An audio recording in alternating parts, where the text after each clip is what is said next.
Hi everyone, టమాటా bath ఈజీగా ఎలా చేసుకోవాలో చూపించేస్తానండి. ఒక పాన్ పెట్టుకొని దాంట్లోకి 1 టేబుల్ స్పూన్ వరకు గీ అయితే వేసుకోవాలి.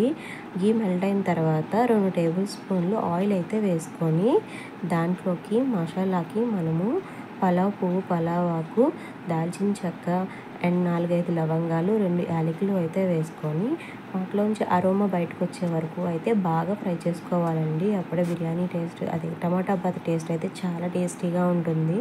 తర్వాత ఒక 5-6 జీడిపప్పులు అయితే వేసుకొని బాగా ఫ్రై అయిన తర్వాత మనము ఈలోపు ఒక పెద్ద ఉల్లిపాయని 3 పచ్చిమిరపకాయలని అయితే స్లైసెస్గా చేసుకొని పక్కన పెట్టుకోవాలండి. ఇవి జీడిపప్పులు కొంచెం వేగిన తర్వాత మనం ముందుగా కట్ చేసి పక్కన పెట్టుకున్న ఉల్లిపాయ, పచ్చిమిరపకాయలు కూడా ఇందులో వేసుకొని బాగా ఫ్రై చేసుకోవాలండి. తర్వాత ఉల్లిపాయలు కొంచెం మగ్గిన తర్వాత దీంట్లోకి నేను ఒక 6 టమాటాలు అయితే వేసుకున్నాను. ఈ టమాటా బాత్లో టమాటాలు ఎక్కువ ఉంటేనే బాగుంటుందండి.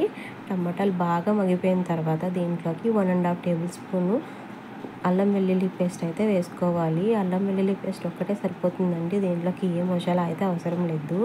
చాలా టేస్టీగా ఉంటుంది. ఒకసారి అయితే ట్రై చేసేయండి.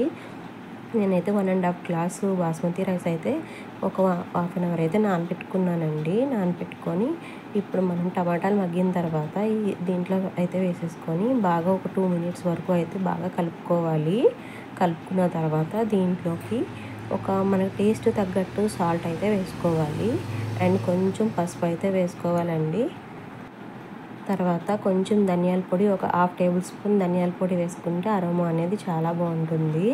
తర్వాత దీంట్లోకి కొంచెం కొత్తిమీర అయితే వేసుకొని బాగా ఫ్రై చేసుకొని ఒక 2 సెకండ్స్ వరకు అయినా కలుపుకొని 1½ గ్లాస్ బియ్యానికి 3 గ్లాసెస్ ఆఫ్ వాటర్ అయితే వేసుకున్నానండి. వేసుకొని మీడియం ఫ్లేమ్లో అయితే 3 విజిల్స్ రావాలి. ఫుల్ ఫ్లేమ్లో అయితే, హై ఫ్లేమ్లో అయితే 2 విజిల్స్ వస్తే సరిపోతుందండి. ప్రెజర్ పోయిన తర్వాత చూస్తే గుమ్మలాడి టమాటా బాత్ అయితే రెడీ అయిపోతుంది. Bye bye.